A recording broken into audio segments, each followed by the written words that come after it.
నెల్లూరు జిల్లా సంఘం ఎంపీడీఓ కార్యాలయంలో ఎంపీపీ పద్మావతమ్మ అధ్యక్షతన ఎంపీడీఓ షాలెట్ సాధారణ సర్వసభ్య సమావేశం నిర్వహించారు. ఈ సమావేశంలో సర్పంచులు, ఎంపీటీసీలు, అధికారులు పాల్గొన్నారు. మండలంలో జరిగిన అభివృద్దిపై అధికారులు శాఖల వారీగా సమావేశంలో వివరించారు. గ్రామాలలో పలు సమస్యలను సభ్యులు అధికారుల దృష్టికి తీసుకెళ్లగా వాటిని పరిష్కరించే దిశగా చర్యలు తీసుకుంటామని స్పష్టం చేశారు. ఈ కార్యక్రమంలో సర్పంచులు, ఎంపీటీసీలు, అధికారులు పాల్గొన్నారు. రెండు సార్లు నోటీసులు పెట్టాము. కోసం మనం అప్లోడ్ చేయించాము. పేమెంట్స్ అనేవి పెండింగ్లో ఉన్న వల్ల దీనిలో కొంచెం ఓల్టేజ్ అంటే పర్మనెంట్గా జెండాదిప్ప, అన్నారెడ్డిపాలెం, కొలిమెల్ల మరియు వంగళ్ళు, వెంగారెడ్డిపాలెం, అన్నారెడ్డిపాలెం, పల్లిపాలెంలో పెడతాము. ఈ మంత్ ఎండింగ్ లోపల వీటి మ్యాక్సిమం స్టార్ట్ చేపిస్తాము.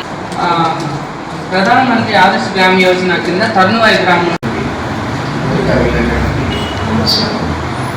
160 లక్షలు శాంక్షన్ అయ్యి 101 వరకు శాంక్షన్ అయ్యాయి. ఈ పేమెంట్లన్నీ కూడా ఇస్తామని చెప్పేసి చెప్తున్నాను.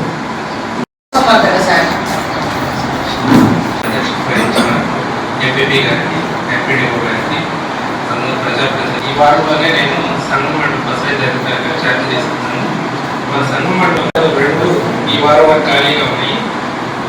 ఒక సంఘం పంచాయతీ డిపార్ట్మెంట్లో ప్రాజెక్టు కింద మన మండలంలో అవసరమైన కార్ రోడ్లు మరియు రోడ్ల వరకు